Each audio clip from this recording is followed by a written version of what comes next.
Greetings, salutations, and I'll explain that. So, we're starting our Pillars of TESL 2.0, well 2.0, 201 tutorial series focused on intermediate deck concepts, deck building, deck reading, just various things that'll help you get from the beginner where we left off with the basics up into the intermediate and advanced level of play. So, that sigh at the beginning. I intended to start streaming. Brain, Play-Doh. I intended to start recording this about hour, 2 hours ago, somewhere between there. And I got to thinking, well, I need to demonstrate math. So what better way to demonstrate math than to have everything written down? Never mind. I'll just pull up the calculator and do the math during the recording. Then I got to thinking, but I could just do the math and have it written down. I could just show you the math, and that'd be easy. So I started writing it down on a notepad. Then I went, if I'm doing all this work, I should put it on a spreadsheet, because then that just does the calculations en masse. Oh, well, I'll put it on a spreadsheet. Well, if I'm putting it on a spreadsheet, I might as well develop a resource that I can share and will do math for me and anyone else who's wanting to use it. So, the trigger warning in this video, there's gonna be math. Gonna be a lot of math. The plus side, we're gonna have a spreadsheet doing the math for us, and somewhere down in the description once this video's over, I'm gonna have shared the link to the calculator I'm using through Excel, and you'll be able to copy that over, I say Excel, Google Sheets, and you'll be able to copy that or save that and have access to the math yourself for your own use, so that you won't have to do math later either. But more on that. So, I'm getting ahead of myself. Pull up my handy-dandy notepad of what am I doing. The pillars we've got broken down into, it'll be somewhere between 3 or 5 episodes. But the one we're looking at today is building your deck. We discussed this a little bit in our basics. In basic, if you will. We're going to look at a little bit more today. And I actually just finished up a Tutor Tuesday where we were looking at this on Twitch. So we're going to use that deck as an example. And then we're going to bring the math in. So, Chankvani. Mid-range Telvanni list. Plays a bunch of 2 drops, 3 drops, 4 drops, 5 drops, all the way down, then just a token end force of cards that are going to help us close out the game. We're going to start with this mid-range list, then we're going to take a look at control, aggro, and we'll stick with that. Combo we're going to leave off. This combo's kind of its own thing. So, first thing you're asking yourself is, when building a deck, how long do I want this game to last? In other words, do I want to play aggro? Do I want to play mid-range? Do I want to play control? But it's a little more nuanced than that. So, as part of that first question, this deck answers, I want this to last till turn 11. Well, why turn 11, you say? Let's head out here. And let's just say if it's turn 11, we're picking turn 11 because I don't want to see 12 drops. What are some quintessential 12 drops that may or may not be played on the ladder when this goes live, and may or may not have been played extensively on the ladder before, and can be very hard for decks to come back on because they put lots of cards in play? I'm not gonna say what those 12 drops are. I'm gonna leave it up for your guys' imagination and just let you think of what 12 drops I don't want to see played versus this deck. But I mean, we've also got Parthenax, Odivane. There's some pretty big 12 drops. Exalt 12 drops in TESL. But so by saying 11, I'm saying I don't want to see 12 drops. Things that I try to do then, as I'm building the deck. I want to be ending my curve a couple turns before I want the game to be over. Because let's say I said, if I want the game to be over by, well, we'll say exactly what I said. I want the game to be over by turn 11. If you see shaking, the cats are on top of the desk playing King of the Desk. And they are batting each other, and the whole thing is shaking back and forth. Including my monitors. Alright, we're getting distracted. So, I said I wanted this done by turn 11. You don't see any 11 drops here. Why? Because on turn 11, my board should be built with as many creatures, and I want to be playing multiple creatures to close out the game, not dropping bombs like, aha, I have played a Devaith Fear, how are you going to answer it? I have played a Tenorus, how are you going to answer it? Now some higher level bursts, like Supreme Atromancer, could go in because it does 4 damage face, plus if I have other cards, but because we're not running 1-drops, that would mean we're ending on turn 12. And we've already discussed why we don't want to be... Sorry, we didn't discuss it. We speculated what cards could be played on turn 12 that we don't want to see. Nest of Vipers, that's control. Scalen goes face on 11, but realistically, if you're playing your win condition on 10, you're not usually winning in turn 11. Iron Atro, another one of those 12 drops that our deck actually has trouble dealing with. But I think, did I put Vipers in here? I did not. So, one thing our deck has issues dealing with. Mana Marco could go in, but we chose to stay lower to the ground, and we'll get into the math of why that's the case. But anyway, so you've picked where you want your curve to end. Because you want your game to end at 11, curve's going to end a couple before. Your higher end, you want to focus on closing the game out. Tazcat does 6 damage face, and is hard to remove if he has to stick around.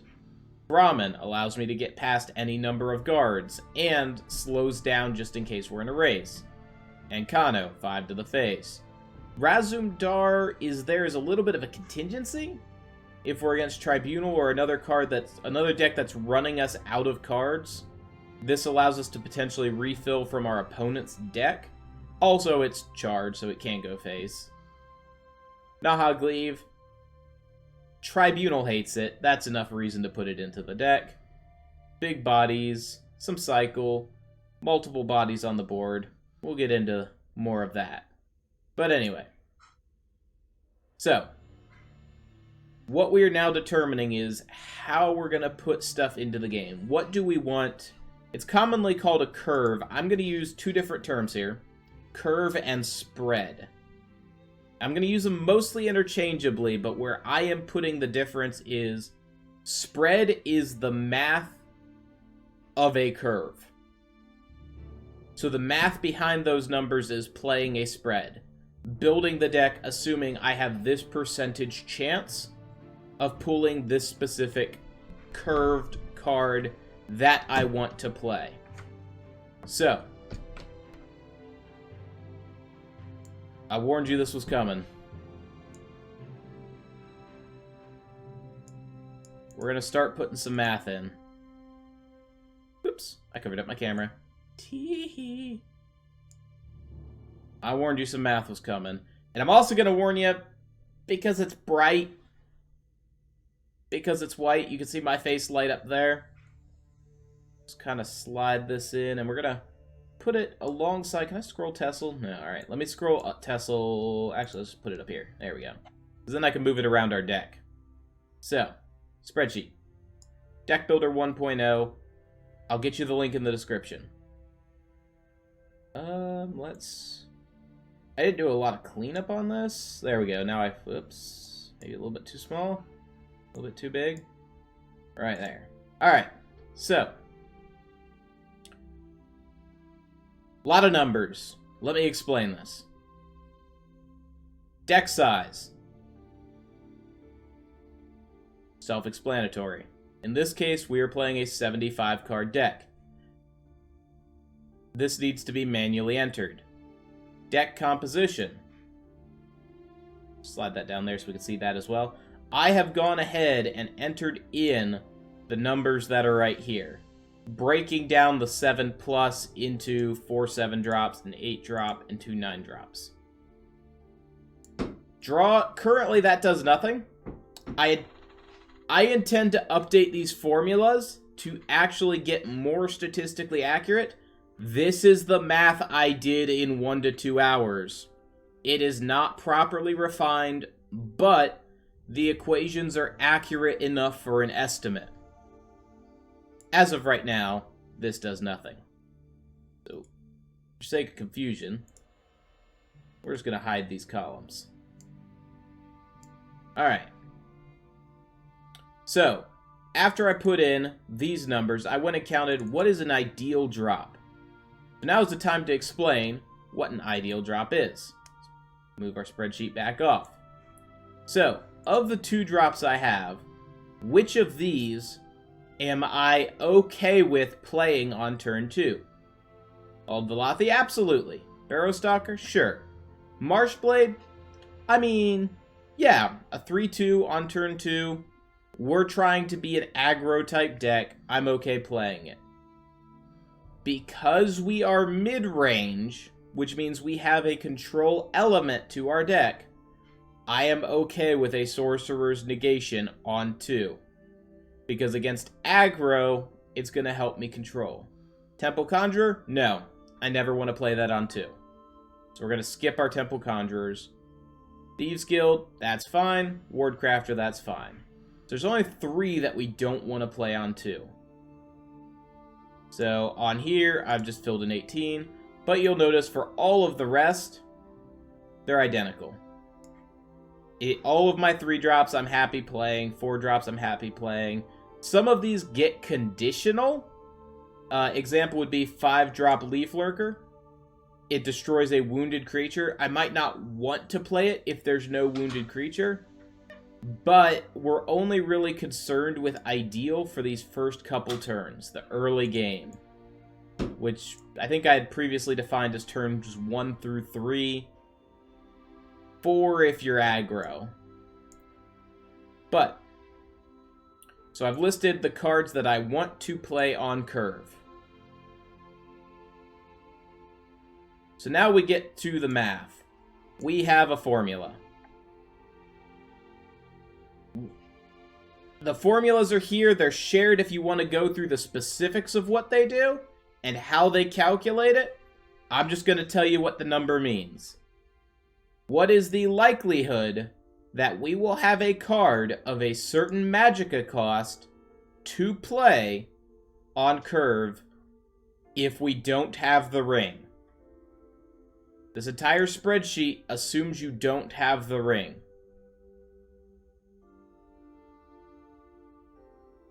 I guess I could put in a ring, yes, Ed. I'll put it in. I'm not going to do the math for it yet, but by the time it's shared out, I'll try to have the ring yes or no in here, maybe set up as a drop box, because it does mess with the math a little bit. Not drastically. But anyway, so what this says, and obviously this can't be right, because it says, oh, you have a 154% chance of having a 2-drop on turn 2. What that means is it is likely I'm almost guaranteed statistically of finding 1. I have a 54% chance of finding 2. Again, statistically, not 100% accurate. These are estimations. There is a possibility I draw Tazcad, Brahmin, Ankano, Razum, Nahagleave, and one of my Mighty Conjurings And then I go, or sorry, I find these 3, go, ew, mulligan back, draw those 3, go, ew. Then turn 1, I draw Mighty Conjuring, turn 2, I draw Tazcat. There's still a possibility, but this is where I'm saying you're playing to a spread. These aren't accurate percentages on the chance you'll draw a certain hand. They are the chances aggregated that you will draw specific cards.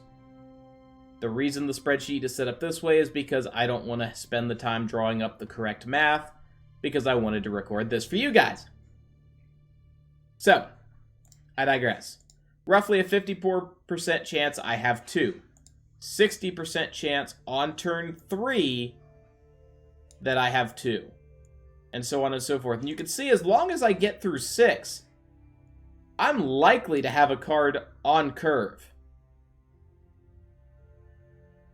Which is great. I want to have on-curve cards.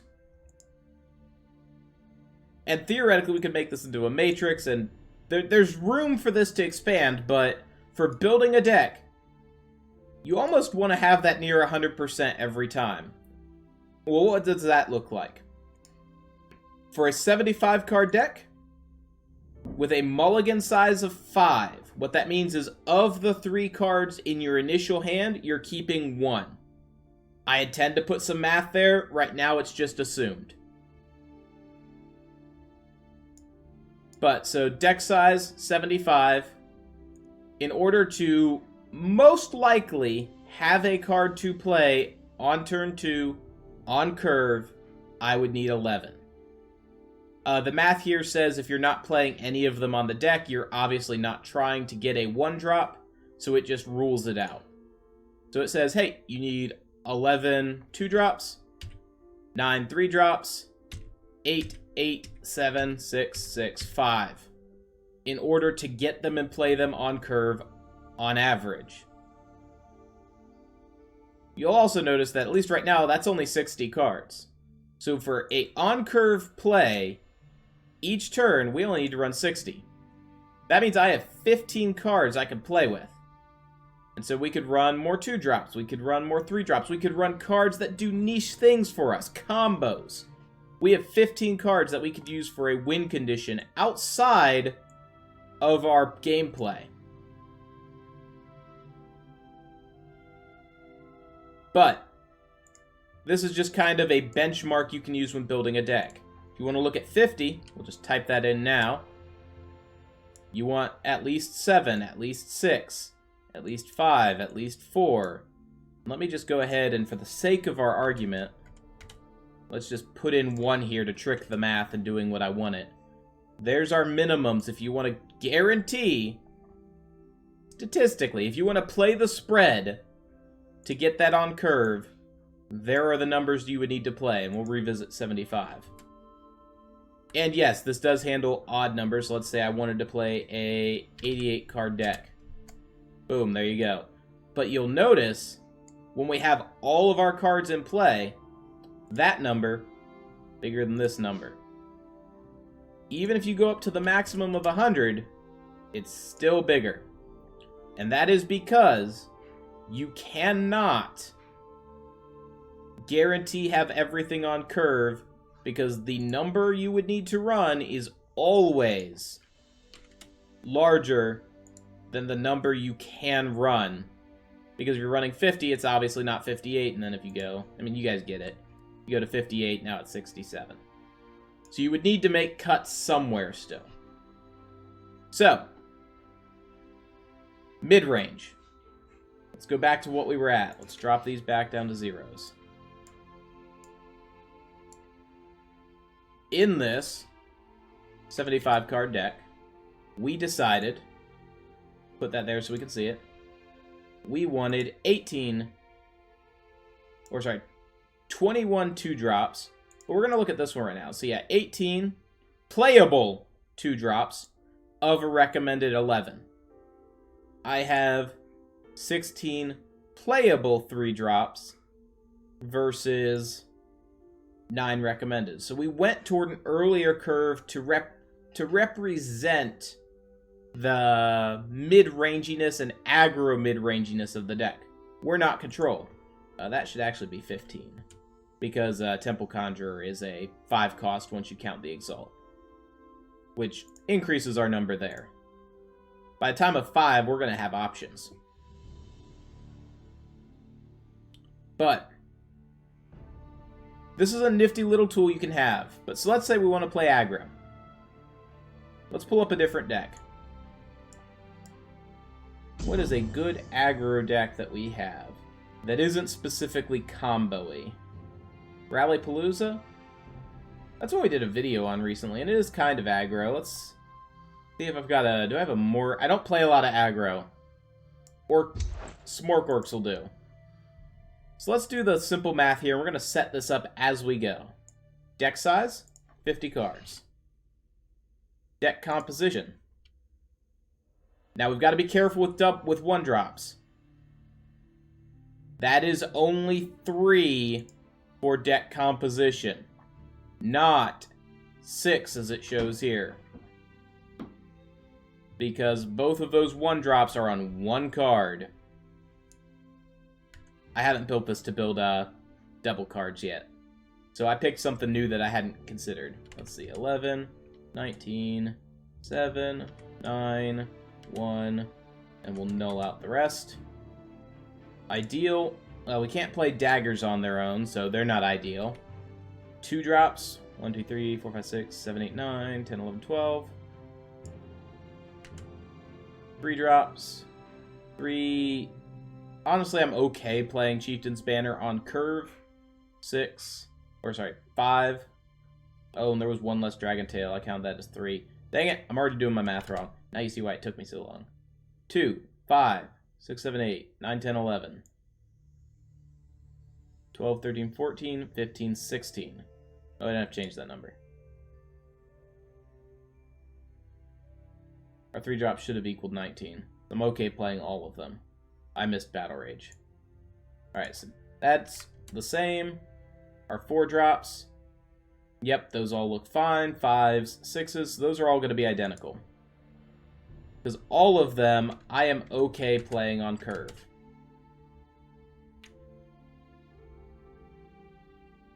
So, what this is going to show me here is I'm almost always guaranteed to have a 2-drop, always guaranteed to have a 3-drop. I'm actually going to have almost guaranteed to have 3 3-drops on turn 3. Which means I'm going to have my choice between guards, and those choices in aggro, building those in helps you build a better aggro deck, because you're going to have different things you can do against control, and it's not, I need this card, this 1 card on turn 3 or turn 4. Being able to either guard up, increase the health, get a little bit of charge, set up a combo piece here for some expertise damage, guards. I don't include prophecies in that. We're going to get to that for deck building, but carrying on. So that's kind of what you're looking for in an aggro here. Low curve, where you exceed these numbers, because again, that's 37 out of 50. You're exceeding them on the low end. It says, oh, you can run 7 2-drops. We're running 11. Or we're running 11 playable. You can run 6 3-drops. We're running 19. Then 6, but once you get to 4, it says, hey, you could only run 6 if you want to try to have a on curve. Alright, we're going to run 7. 5-drops? Well, we have some 5-drops just for orcs that help us, so we're exceeding that by a little bit. But at 6-drops, it's like, hey, if you want to play 6-drops, 5, and we're like, nah, 1. Now, of course, we're not playing for aggro 1-drops, but we could in orcs if we wanted to. We could take that and say, you know, I want to play toward my curve, and I want to make sure I have a turn 1 play without ring. If I want to make sure I have a turn 1 play, I want to have 8 1-drops. Then we could go through here and go, what are some good 1-drops? And then just kind of scroll through, and we need to be playable, so Dagoth Dagger doesn't count, Rapid Shot doesn't count. We could say Sharpshooter Scout, that's at least something. Fiery Imp, it's a 1-drop. It does 3 damage face if it gets to go face. If we wanted to mix in a little bit of card draw, we could put in Karthspire Scout, also has Orc Synergy. Deadly Draugr, likely to trade and claim a lane earlier for you, which can be nice. Iliac could work with some of our items. Like, there are 1-drops we could slot in.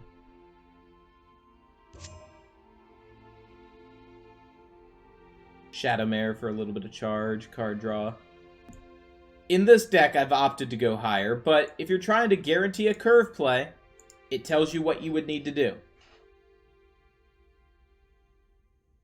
So now let's look at control. This part of the spreadsheet matters most for control, because control is going to always want to be able to play on curve. Now, what are the reasons for that? Let's pull up a control list. Oh, well, let's pick up a standard control list. That's Exalt. That's not standard control. I also don't play a lot of standard control lists, but I should have a standard Telvanni here if I didn't delete it. Looks like I deleted it. What's this one? It's an old Altar Telvanni I had. It wasn't that great. Alright, we're just going to pick one. We're going to illustrate the point. Here's our new Altar Telvanni we were playing with. So, not a great deck. Don't copy this. It's not secret sauce for the ladder. We were experimenting with Atronox and Altar. But it still fits a control, so we're going to use it for the example here. We've got a 75-card deck. Our deck composition. We don't have any double cards to throw us off, so we can just copy the numbers down. 7, 15, 11, 12, 8, 9, and we got to break it down. 7 drops, we have 2. 8 drops, we have 3. 9 drops, 2. 10 drops, 2. 11 drops, 12 drops. And part of that's because we're playing Altar and I'm trying to get Altar value. But it fits our curve anyway. So, ideal 1 drops and 2 drops. So, as control, all of our cards are ideal. Why? Because reacting is ideal for us. So having a Firebolt on turn 1, yeah, that's ideal. Why? Because I can Firebolt something. Having a Bruma on turn 2, well, that's ideal. Why? Because then I can play a Bruma to contest or get some health back. So whereas ideal drops here was used very heavily for aggro and mid-range, it will not be used at all for control. We're just going to play everything there. Because I want to have everything on curve. So, let's start comparing numbers. If I always want to play a turn 1, I need 13. Well, I'm not really aggro, so I can ignore that. Because turn 1, I am reacting. If I am reacting, then I'd rather have some of these later bits, more powerful reactions. As you'll see, 87, larger than 75, I'm going to need to cut this number down. And the 2 areas that are easy to cut are here and here. So, we're going to skip 1 drops. 2 drops. We need to run a minimum of 11. I'm running 15. And you'll see, up for these first 3, I am running more than I would usually. Why is that? Well, part of it is because we're running Altar of Despair, and running lower cost is an easier way of guaranteeing my higher cost cards. Also, I have seen a lot of aggro on ladder. I don't know if you guys have, but that's been my personal experience, at least at the time of recording this. having more options early on gives me a greater chance of being able to react earlier on. Because you'll see right here at turn 7, we run into issues finding cards on curve. Having those options here, 28% of having to, 10% of having to, 37% of having to, it gives me flexibility in how I respond to people playing multiple cards on the board. But anyway, but at 5, you'll see 8. We're running 8. 6, 9. Well, or sorry, we're running 9, it says 7. Then up here we're kind of running into why we're running Alter, but we're still kind of guarantee, like, we are going to be able to play either a 10-drop, 11-drop, or 12-drop on curve if we want to. Well, that means I'm either playing Supreme Atromancer, Devaith, Marak, or an Iron Atronach. Those are actually pretty good control tools. I mean, not great for Devaith or Atromancer, but Devaith, it's something. It's still 6 damage to a random creature, and then it starts spawning. It's a way to close out the game. Marak, good against control, good against aggro that somehow we've survived till turn 11 on. Iron Atronach, just big chunk guard. But you'll see the curve here, it's a lot more even. We're not really teched into prophecies, we're not really teched into anything, but we do have our win condition, which is Alter. And then the early game control, and the spreadsheet is really what helped us build that. Let me find said spreadsheet again. It gives us guidelines on what we're trying to target. We adjust them based on what we're seeing, come up with some good numbers.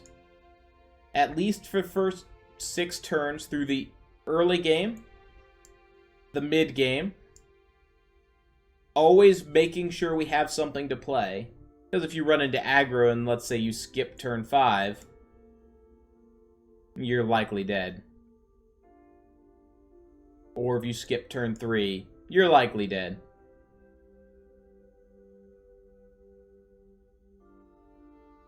So, that was a lot of info. A lot of math. A lot of math that hopefully was explained in a way you can process it. The spreadsheet will be available, and I'm always available for questions if you want to DM me through, I guess, you can post in the comments on YouTube, you can DM me through Twitter, or DM me on Twitch, or Discord. I'm available. Looking to see if that's everything I had to cover here. We will be getting into next episode, specifically what cards you're putting in your deck, how you're picking the cards that go in your deck, rather than just looking at the general how many of a card you want in your deck. How many 2-drops? Well, we know we want 15 2-drops. Which 2-drops do we pick based on aggro, mid-range, control? And then what various, breaking those down into 2 different categories: threats, answers, cycle. I said 2, it's actually 3. Threats, answers, and cycle. And then after that, we'll be looking at we ended the last series with how to build a budget deck. We're going to take some of those budget decks and some of those other non-budget decks that we're going to create, or non-budget Play-Doh math, decks that we're going to build new that are already either on our Legend decks or will be on our Legend decks, and then take those decks and improve them as we've built up our collection, as we've built up our cards. Kind of look at how we could take those and maybe get more out of them, putting in a little bit of soul gems here. And then we will at least have an episode on enjoying the game once you've gotten over the novelty, because I still enjoy this game. I have countless hours on this game in mobile. I have countless hours in this game on Steam. Well, Steam counts for me, so that's not countless. But I stream it, I do YouTube for it. I feel that tutorials don't cover the enjoyment and how to get involved with the community and spend time with the other people, so we are going to have a feel-good episode on that where we're looking at once you've started to build up your deck, get yourself established, how can you take part in the community in a meaningful way and contribute? And be contributed towards. It's not going to be a straight one-way street. But I digress. Links in the description. We stream every day except for Wednesday at this current time. We do tournaments on Sunday, giveaway and tutorials on Tuesday, giveaways and tournaments on Sunday. And if I have any other news, it's posted on our Twitter alongside the cats. All of that in the description. Take care. I will see you guys on the ladder.